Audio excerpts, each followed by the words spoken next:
13 जून शुक्रवार की शाम को रवि और अनन्या की भव्य शादी हुई। 500 लोगों की एक शानदार दावत, पूरा परिवार खुशी में झूमता हुआ नव दंपति को सुखी और खुशहाल जिंदगी की कामना देते विवाह संपन्न किया।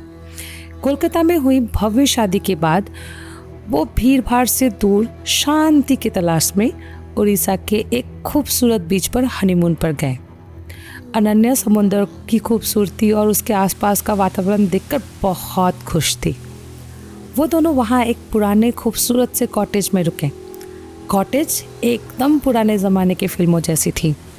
लकड़ी के फर्नीचर, वार्निश की खुशबू और साथ ही में दोपहर में पहली बारिश की जो खुशबू होती है वो चारों ओर फैली हुई थी। रवि और अनन्या बहुत खुश थे। शाम को कॉटेज के केयरटेकर एक बूढ़े आदमी ने उन्हें चाय देते हुए अजीब सी चेतावनी दी, अंधेरा होने के बाद लालटेन बुझाना मत और कॉटेज के पीछे खाई के पास मत जाना। रवि ने मुस्कुराते हुए कहा, अरे चाचा घबराइए मत, मैं अपनी बीवी का अच्छे से ख्याल रखता हूँ। लेकिन अनन्या थोड़ी घबरा सी गई थी। पहला दिन बहुत खूबसूरत गया। लहरें मीठे गीत गा रही थी, हवाओं में प्यार था। लेकिन कुछ पल से चीज़ें कुछ बदली बदली सी लगने लगी। रात को अचानक अनन्या उठकर खिड़की के पास खड़ी हो जाती, समुद्र की ओर एक टक देखती रहती। रवि जब पूछता तो कहती, अरे मैं यहाँ कब आ गई, मुझे तो कुछ याद ही नहीं। अचानक किसी के फुसफुसाने की आवाज़ आई। रवि दरवाजे की तरफ बढ़ा और सुना कॉरिडोर में किसी के बात करने की धीमी आवाज़ आ रही थी। देखते ही देखते कमरे में नमक और सड़न की मिली जुली गंध भर गई। रवि और अनन्या बहुत घबरा गए और घबराते हुए दरवाज़ा बंद किया और किसी तरह खौफ में रात गुजारी।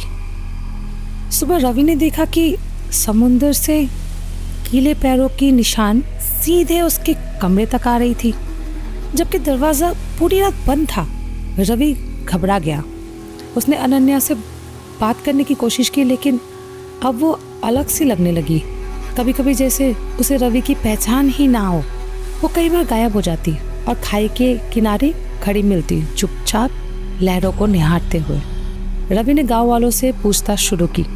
एक बूढ़े मछुआरे ने बताया कि सालों पहले उस कॉटेज में एक लड़की रहती थी, नाम था अनन्या। हनीमून पर आए उसके पति ने उसे खाई में धक्का दे दिया था। रवि सन्न रह गया। ये कैसे हो सकता है? मेरी पत्नी का नाम भी अनन्या है। वो घबरा गया। उसने अपने और अनन्या का सामान खंगालना शुरू किया।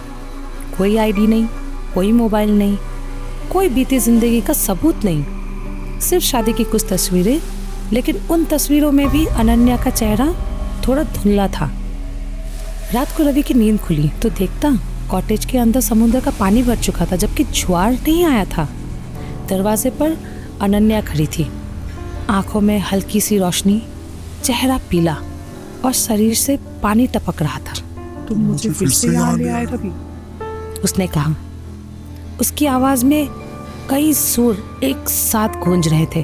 तुमने मुझसे प्यार किया था, फिर मुझे मार दिया। रवि के दिमाग में अचानक पुरानी यादें कौन दी। उसने कई साल पहले अपनी पहली पत्नी को खाई में धकेल दिया था। उसने उसे मार डाला था।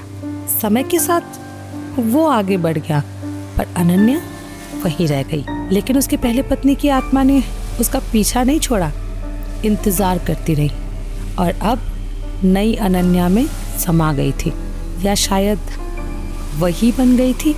आखिर अनन्या को मौका मिल ही गया अपनी मौत का बदला लेने का। लहरों ने कॉटेज को निगल दिया। रवि की चीखें समुद्र की गहराइयों में खो गई और अनन्या खड़ी देखती रही।